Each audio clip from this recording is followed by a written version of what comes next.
What's good, DNH family? We're back with another video. If you're new to this channel, make sure you go subscribe, click the bell so you can be notified every single time we post a video, because we're going to be posting videos weekly, at least 3-4 times a week, maybe. But yeah, as you guys see by the title and as you guys see by the thumbnail, we're about to be telling you guys everything that went on with their labor and delivery from April 8th all the way until April 12th, today we went home. Yeah, April 12th we went home on a Sunday. So we're about to give you guys a whole little scoop, whole little story about it. I'm actually just gonna sit back and enjoy the show. She's gonna tell you guys everything that went on because, I mean, it was her time to shine at that moment. I'm gonna let her start. Let's get into this video. Let's go. Okay. April 8th. So April 8th, I had a doctor's appointment. I was 39 weeks and 6 days. It was just a regular doctor's appointment, and I was gonna get my cervix checked, and we were gonna just kind of talk about like what the deal is, if I'm gonna get induced, or I wanted to get my membrane swept so that I could kind of get labor started on its own instead of having to get induced. She went and she checked my cervix. She was like, darn honey, like you're still at a 1.5. She was like, you're probably gonna have to get induced. Right. When she was checking my cervix, she was like, I think I want to do a sonogram. And so I was like, okay, I'm not sure why. She was like, when was the last time you had a sonogram? And I was like, not since like 20 weeks. She was like, yeah, I'm thinking that I want to do a sonogram. It seemed like she was kind of worried about something, but she didn't tell me because like she didn't want me to like freak out and be worried. So she was like, okay, get dressed and I'll be right back. So I'm like, okay, this is weird. I'm just sitting there like nervous. I'm like, what is going on? When I was going into the doctor's appointment, she wasn't nervous. She wasn't concerned about anything the whole time she was pregnant. Yeah, like we had no issues or anything. So I'm like, okay, like I don't know what's going on. Came back in the room and she was like, follow me. She put me in the sonogram room, and I got my sonogram, and the sonographer was like, oh, everything looks fine. I was measuring him at about 7 pounds 1 ounce is what she said. She was like, everything looks fine, but she was like, for some reason his stomach is like super skinny, and it's like out of like the normal range that it should be. I'm like, okay, like what does that mean? Why is that? Right. So she like did this thing where she like checked his umbilical cord to make sure like he was getting the nutrients and blood flow through his umbilical cord. She was like, it looks fine. So she brought my doctor back in to see what my doctor wanted to do, and basically like things drastically changed then. She was like, oh yep, you're coming in tomorrow at 8:00 p.m. and you're gonna get induced. And I was like, whoa, like okay. I guess she was worried about him being like too small. Yeah, I don't know. That was April 8th. She said, okay, yeah, come in tomorrow and you're gonna get induced. Cool. So I was really happy because I'm like, okay, yay, I don't have to go further than 40 weeks. Like I did not want to go past 40 weeks at all. So I was happy, but I was kind of nervous because like at that point I didn't really know like kind of what was going on. Exactly. So it was just like really weird, and I was happy, and I like had faith everything was okay. Like the doctor said everything was probably fine, but just in case like she wanted to get me induced right away. We came home April 8th and we like cleaned the whole house. We got every last minute thing done. We were like, okay, tomorrow's the day. April 9th, we woke up. We were just super ready, and it sucked because we couldn't go into the hospital until 8:00 at night. So all day we kind of we ran some errands. Yeah, we actually ran a lot of errands. Like we was doing a lot of things, like make sure we had every single thing done. We got a bunch of snacks, which I'm so glad we got snacks because we literally ate all of them. I want to talk about that because I'm glad we got snacks because I mean, even though she didn't eat none of the hospital food because obviously it was nasty, but they weren't even trying to feed me. They tried to give me $6. What was it, like $6 it was like a little $6 card. They were like, okay, he can use this. He gets one pass, like where he doesn't have to pay. Didn't you say something that was about like scooters or something? Yeah, it was for like Scooters Cafe. And he doesn't even drink. Come on now, I don't even drink coffee. Y'all trying to give me $6, so I had to pay for all my food, all that the whole time. That's how it is, though. Yeah. They don't care about the tax. Right, that's what I'm saying. They don't give no. I was about to cuss. They don't give no freaks about the dad at all. So I'm saying, so make sure you be prepared when you go to the hospital. Bring your snacks, all that type of stuff. But yeah, keep going. I think we left the house at like 6:30. We ran to Walmart again for the second time because I wanted to get a coloring book because I don't know, coloring is soothing, it's fun. We ended up using it, so I'm glad we actually did get a coloring book because we used it for like what? For like 30 minutes, an hour. 30 minutes to an hour. Yeah, we each colored. We haven't used it since. No, but it gave us something to do for that hour. Back to the hospital at 8 o'clock. We got up into our room. We got settled in. My nerves were like totally down when I got to the hospital for some reason. I thought I was gonna be like super nervous. I was really calm. I went up into the room. I got changed into my gown. I was so comfortable. I was so content. And like everything was just fine. Like I was not nervous for some reason. Like just totally content. I was comfortable.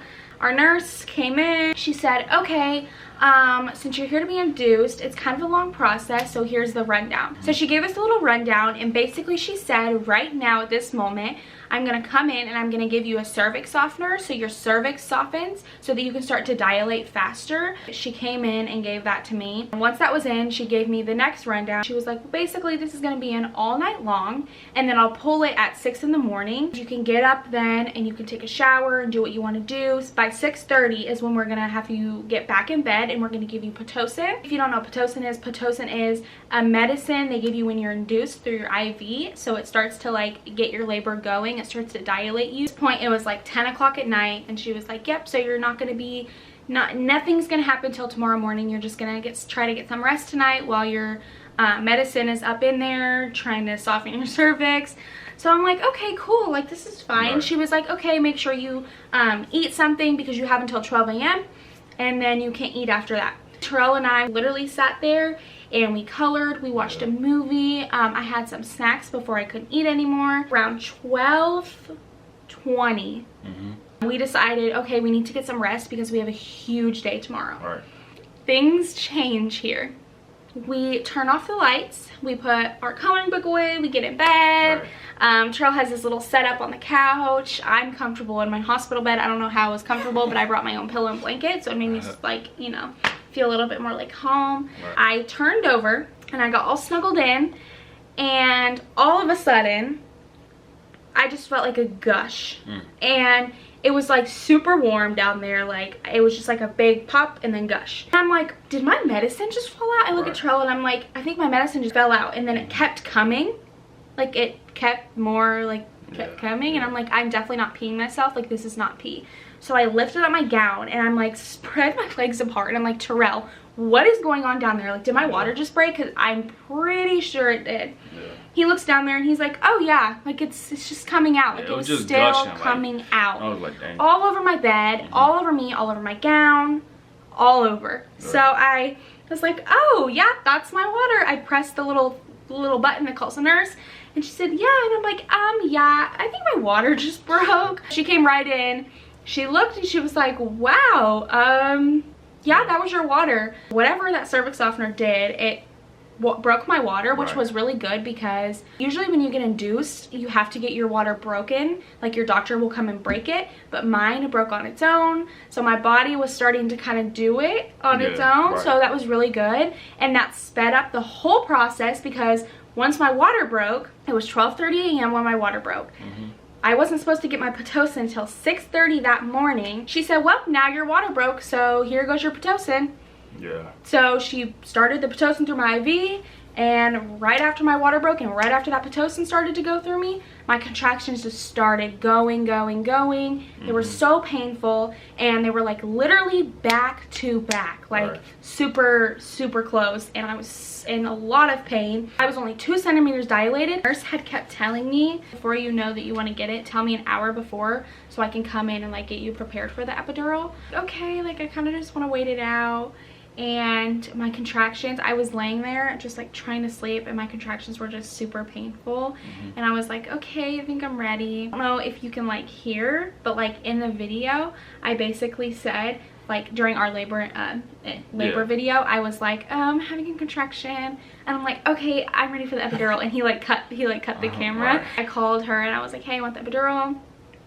And it was like 45 minutes later he came in, and he was like, this is gonna be fast, like don't worry about it. He was like, sit on the end of your bed and just lean over. And I'm like, oh my gosh, like I'm really about to get the epidural. This is scary. I was totally fine the whole time I was getting my epidural. I mean, it hurt, like I knew it was gonna hurt, but it wasn't like what people make of it.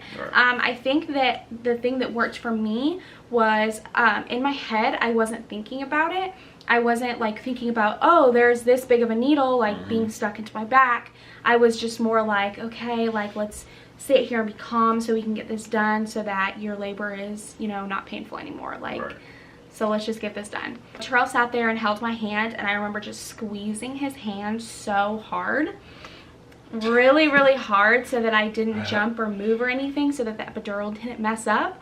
Or, you know, there's so many risks to getting an epidural. So basically, you gotta sign a freaking you have to sign waiver. A form, you gotta sign a waiver like if something goes wrong, like hey, that happens. That's what I'm saying. Yeah.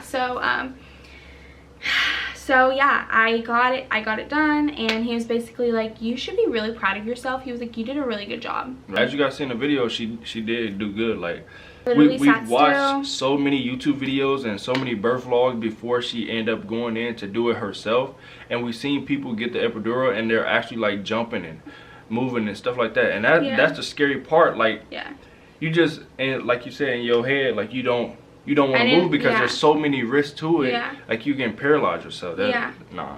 And it's really hard because like while you're getting the epidural, you're still having contractions. Exactly. So you're like getting a contraction, and you feel a contraction building up, and you're like, okay, I still have to stay still because and so it's like really hard when you're having a contraction to truly stay still. So it is hard, and it's truly painful to get an epidural. Like, it's not an easy thing. But I remember just thinking like, okay, don't think about it, and I was being really positive in my head while I was getting it, and I know that helped a lot. So I'm really glad that Terrell was there. If he wasn't there, I don't know what I would do. But I was like hunched over. I feel like the doctor would have helped you a lot, because as you guys see in the video, she was talking to you as well as me. So not the doctor. It was the nurse. It was my nurse. Yeah, the nurse. She was like patting my arm. She was like, you're doing so good, sweetie. Like, she was super nice. Like, that's another thing about like where I gave birth, is like they're so nice there. Like, the nurses are just super sweet. I was really thankful to have that nurse. She was awesome. So I got the epidural, and that was around 3:30 a.m. is when I got my epidural. After that was a total blur for me. I can't even like go into detail about like 4 a.m., 5 a.m., 6 a.m. She didn't sleep at all. I was throwing up. I was sick. Like, I wasn't with it. And I remember telling them when morning came, I was like, okay, my epidural is not working on my right side, like at all. My left side is totally numb, can't feel anything on that side, but my contractions, I still feel them on my right side. And they were like, okay, that's a problem. Like, we need to fix that. So she said, what you're gonna need to do is you're gonna need to press your epidural button, and when you press the button, it pumps more through your epidural, or through your little whatever it is, it pumps more medicine. So she kept having me press it every 10 minutes to get more into me, and I kept telling her, I'm like, it's not working. Like, we've pressed it 10 times now, and it's not done anything. Like, I don't want to keep pressing it if it's not working. So I told her that, and it was the mean nurse at that point. They had switched, did the day shift, and she was so rude. But anyway, she called in the anesthesiologist, that one girl. I remember her face so good. When I just said that, I like, her face popped up in my head. Anyways, she came in, and she was like, hey honey, so what we're gonna need to do is give you this really, really strong medicine that's totally gonna numb you, and it's way stronger than the epidural, but this is what you're gonna have if you don't want to be in pain. So I'm like, okay, whatever, you guys are the doctors, the nurses, do it, whatever.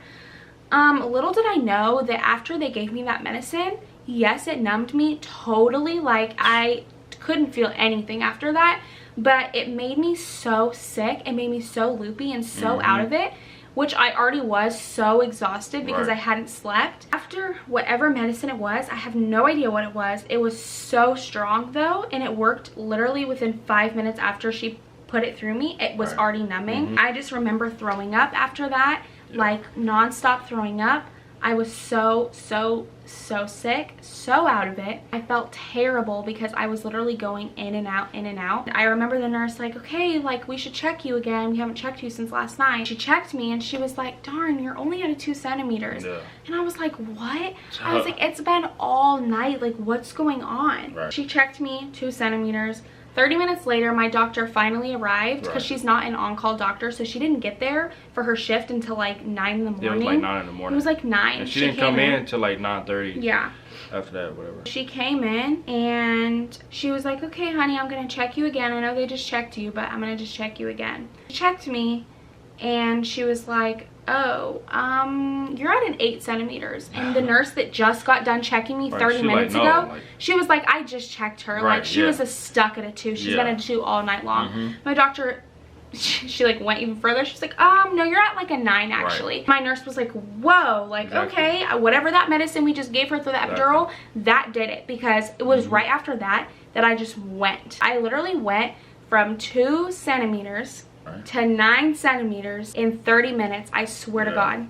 And after that, I just jumped up. Like, it was so crazy. Like, it was. Yeah. It was like. I was like, oh my gosh. It was like, it's getting real at that point. Like, but I was like, thank God. Like, God is so good, because I was stuck at a 2 all night long, so obviously things were moving slow. So I was gonna have to labor all day long. Yeah, and 30 minutes before that, she had just checked you and you was already at a 2. So I'm like, all right, I was only we about to rest for a little bit. We about to be chilling. I'm like, we're about to be doing this all day long. Yeah, they kept telling her, okay, get some rest because you still at a 2. Like, you still got a minute to go. So like, I mean, I just thought I was about to be laying down. Shoot, 30 minutes later, they come check her. Oh, you at an 8 or a 9? I'm like. No, what? But like, everyone was like, what? What? Like, all the nurses in there, we were like, we couldn't believe it. Like, it was like, how did she go from a 2 to a 9 in literally 30 minutes? Like, usually it goes 1, 2, 3, 4, like, you know what I'm saying? And it's kind of like an all-day process. It was not. Like, it was so fast. My doctor was like, okay, honey, I'm going to have you do some practice pushes in about an hour, and then I will be right in and we're gonna get this baby out. And I'm like, whoa, okay. Anyways, I started to feel pressure down there. It wasn't like painful, but I started to feel like a lot of pressure, and it literally felt like his head was coming out. So I called my nurse and I'm like, hey, I think I'm really ready to push. She brought in the other nurses. I got my legs up and I started to push, and it literally just went from there. And I was so in and out of it still. I was literally falling in and out of sleep. Like, it was the weirdest thing. I did not feel like myself. It was terrible. Basically what they had me do is do practice pushes before my doctor, my real doctor, actually came in, because they wanted his head to like be out a little bit before she came in. So anyways, I pushed, and then my doctor came in and she was like, oh my gosh, like he's right there, like just keep going. So just kept pushing. Pushing was seriously not hard. Like, the only thing that was hard about it was having to hold my breath for that long, because I have asthma, and that was just not easy for me. Pain wise, I don't think it was painful, and that's obviously because I had the epidural and that medicine. The only thing that really hurt is when she delivered my placenta. She was pulling on my umbilical cord to pull it out, which I'm not a doctor, I don't know if that's how you do it or not, but that's what she was doing. And you can see in the video, if you look close in our labor video, if you really look close between my legs, like, she's pulling the umbilical cord out. Like, it was painful. And I remember screaming at the end of that, like at the end of the video, I'm like screaming because it hurt so bad. They're like, oh, press her epidural button again. I'm like, you guys, stop with that. Like, it's not working. Like, no. So anyways, she delivered my placenta and they put the baby on my chest. At that point, like, when they put the baby on her chest, it was like, wow, like, he's out, you know what I'm saying? But like, at the same time, she was so out of it, like, she really couldn't like enjoy, like, she's enjoying it, but like, she really couldn't enjoy it, you know what I'm saying? Like, I wanted to, like she wanted to, because she was so out of it. She had that numbing medicine. My eyes were like rolling in the back of my head. Like, she couldn't even keep her eyes open, which is so crazy. But like, it was because we was telling her, okay, look down, he's right there, look, but she didn't know. Like, she really didn't know. Like, I didn't even know. I didn't know what day it was. I didn't know what time it was. I didn't know really honestly what was going on. Like, it was that bad. Like, my eyes were rolling in the back of my head. Terrell has a video he took of me right after he came out, and he was like, he's here, and I'm like literally, it was terrible, and it sucks because it's such like a blur to me a little bit, so I don't really remember exactly like how I felt and how, I don't know, it sucked. He's out, he's on my chest, I'm crying obviously. For some reason, Like, I just felt like something wasn't right. Like, I kept asking, like, I think you can hear in the video, I'm like, is he okay? And I kept asking that. And the nurse was like, yeah, he's fine. Like, he's just getting adapted to, like, being out. And he was purple. Purple. And he kept going, like, even darker of a purple color. I said to her, I'm like, I just feel like something's not right. They were like, no, he's fine. Well, 30 minutes after he's been on my chest, we're doing skin to skin. And, you know, I'm getting stitched up down there, whatever. She finally comes over and she's like, yeah, something really doesn't seem right. So she pulled him off my chest. She put him up on the table. And she was like, we're going to have to call the NICU nurse down here, or he's going to have to go up there. And I'm like, what? Like, what's wrong? His oxygen level was so low. It was literally at like a 40%. At that time, 30 minutes after being delivered, he had to be at 95, and he was only at a 40. 40. He was at 40%. His oxygen he had to be level, at a 95, which is so crazy. He was not breathing, and you could hear it, and that's why I kept asking. He was grunting. He was like he wasn't crying. He wasn't crying like they were supposed to. Like when they come out, they're supposed to cry, and that means, like, you know, they can breathe, everything's working, whatever. No, he was not crying. He was grunting and like gasping for breath. Exactly. So I'm like, I'm still laying there, still getting stitched up down there, like can't move still. Obviously, I'm still numb. Like, I don't know what's going on. Pharrell's over there with him. I'm so out of it. I truly don't know what's going on. I just know that my baby's over there and they're saying that something's wrong and something about the NICU. And so I'm kind of freaking out a little bit. And so I kept yelling over there. I'm like, is he okay? Is he okay? They called down a NICU nurse. They brought down this big old oxygen mask that they had to keep on him for like an hour. Yeah, it was like 30 minutes to an hour. They kept an oxygen mask on him. And basically they were like, if he doesn't do, like, if we take this off and he's still not breathing on his own, we're gonna have to take him up to the NICU. I was so upset. Like, Terrell and I were so upset, and it was just like, I felt like obviously there was nothing I can do. I felt so like, just, it was like the feeling of like, oh, it's just, I just couldn't even explain it. I took the oxygen mask off of him after an hour, and he started to breathe on his own. His oxygen level went up to like 98. So everything was fine. He was just, he swallowed, they had to stick a tube down into his stomach and literally squirt up all of that icky stuff that he had swallowed while he was coming out of me. He swallowed all that nasty stuff. And it was like, it was like a little 8-ounce bottle or whatever, but it was like, they the whole thing up. No, it was halfway. Halfway? Yeah, it was halfway. That's how much fluid he had swallowed. He had swallowed so much stuff. Finally, they got it all up and he didn't have to go to the NICU. I did not get to hold my baby after that until way later that night. I remember I fed him, and then Terrell had him like until I was able to get with it. Like, I was throwing up after I gave birth still. I was so sick. They were like, okay, well, it's 2 hours after you deliver. Now we have to transfer you to mother and baby. So I'm like, okay. And they were like, can you stand up and try to get in the wheelchair? And I looked at her and I'm like, no, I don't think I can, but I'll try. My legs were totally still numb, like totally still numb. Shoot, they kept having her freaking press that button, and they had I had that other one medicine, so I was so numb, and it wasn't wearing off. And I looked at her and I'm like, I can try. I tried. I sat up in bed. As soon as I sat up in bed, I literally threw up all over.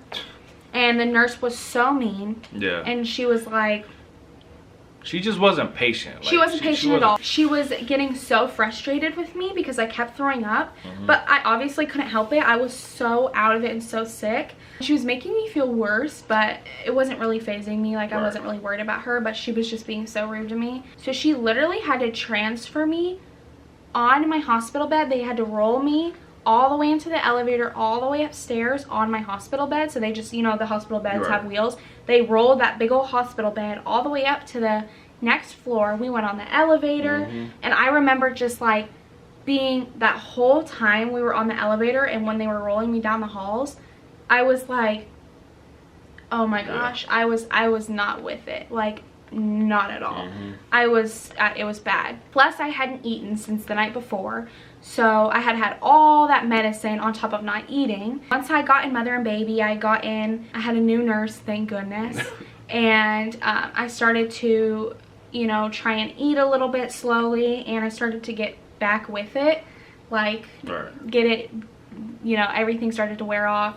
The epidural actually did not truly wear off until like way later that night, like nighttime. Because actually they had, when you had tried to go to the bathroom, I had to go on a wheelchair. Yeah, she had to literally like help me use the restroom. Like nurses are seriously so awesome. Like if you're a nurse, like God bless, because she walked me to the bathroom. She sat there while I went pee and basically helped me wipe and like helped me do all that stuff. So yeah, she was awesome. After that, I was able to start going to the restroom on my own once my epidural wore off, and I was kind of back with it. Finally I got to hold my baby, I got to breastfeed. After that, everything was so good. Once I was with it again and once everything was fine, that was April 10th. April 11th was the next day, and we had that whole day in the hospital with just us three. When you in mother and baby, the nurses or whatever, they don't really mess with you. No, so they were maybe in the room. Well, I was taking ibuprofen like every 4 hours. Every 4 hours or something like that, for my pain management, because if you don't know, you still get like get pain down there after birth. So I was taking ibuprofen. That's the only time she came in, is when she was giving me my medicine. Pearl and I were just in there alone, chilling. We were watching TV. Making TikToks. Okay, I'm bored in the house and I'm in the house bored. Bored in the house and I'm in the house bored. Bored in the motherfucker in the house bored, and I'm bored in the motherfucker in the house bored. We were just like really enjoying the time with Landon. I was definitely enjoying it because I wasn't able to the day before. Like I really wanted to. So it was awesome. So basically the lactation person came in that day. My doctor came to check on me that day. Next day is when we got to go home. It was Easter. It was Easter Sunday. We were so happy we got to come home, and it was pouring rain that day. But we were so thankful and so blessed that everything went smooth and everything turned out okay. My labor, if I wasn't so out of it, I would say that like my labor was exactly how I wanted it. Like I didn't have any issues really, other than like throwing up and just being so not with it. But like other than that, it was awesome. Like came in that night and gave birth literally the next morning at 11:19 a.m. So it was fine. It was like exactly, it couldn't have gone any better. April 12th, Sunday, Easter Sunday came. Not about to tell you guys that, because we're gonna give you guys another video on that. I'll give you guys the first 24 hours with the newborn. So make sure you guys turn on the notification bell. Stay tuned for that. Alright, that's it for today's video. I wanna make sure you guys go like, comment, share, and subscribe. And the D and H family will be back with more videos. Peace.